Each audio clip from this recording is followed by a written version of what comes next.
મનસુખ રાઠોડ ડાક વગાડવા જતો હતો, દેવી દેવતાને મનાવવા જતો હતો અને અચાનક એની વિનાશકાળી વિપરીત બુદ્ધિ ભ્રષ્ટ થઈ ગઈ એટલે દેવી દેવતાનો વિરોધ કરવાનું. એને એમ થયું કે હું આવા વિડીયો ઉતારું ને એટલે હું બરાબર ફેમસ થાઉં. મનસુખ રાઠોડને આજે જેલમાંથી બહાર આવીને ઋષિ મુનિઓની, ભગવાનની, દેવી દેવતાની વાતો કરવા માંડ્યો તો એને મારી મેલડીએ સુધારી દીધો ખરો. તો ભાઈ મનસુખભાઈ રાઠોડ જેલમાંથી બહાર આવતા જે રીતે મિત્રો વાત કરી તો મનસુખભાઈ રાઠોડ તમને બધા લોકોની ખબર છે કે જેલમાં હતા, પરંતુ મિત્રો ઘણા બધા લોકો એવું કહી રહ્યા છે કે બહાર આવી ગયા છે. મને પણ નથી ખબર પડી રહી કે ભાઈ મનસુખભાઈ રાઠોડ જેલમાંથી બહાર આવી ગયા ક્યારે. તો મિત્રો સૌથી પહેલાં તમે એની નજીકમાં હો તો મિત્રો કમેન્ટ કરીને મને જરૂર જણાવી દેજો કે ભાઈ મનસુખભાઈ રાઠોડ ફાઇનલી જેલમાંથી બહાર આવી ગયા છે.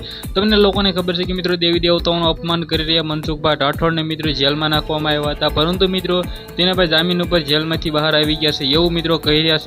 તેમાં તેને મિત્રો વાત કરી તો એક ભાઈનો વિડીયો સોશિયલ મીડિયામાં ખૂબ જ વાયરલ થઈ રહ્યો છે. આગળ તમે જે ક્લિપ જોઈ તો મિત્રો આ ભાઈએ જે વાત કરી છે બિલકુલ સાચી વાત કરી છે. તેમાં તેને મિત્રો વાત કરી તો મનસુખભાઈ રાઠોડ મિત્રો ખુલ્લેઆમ દેવી દેવતાઓને બદનામ કરી રહ્યા હતા, પરંતુ મિત્રો તેને જેલમાં લઈ ગયા હતા અને ભાઈ બહાર આવી ગયા છે એવું મિત્રો કહેવું છે.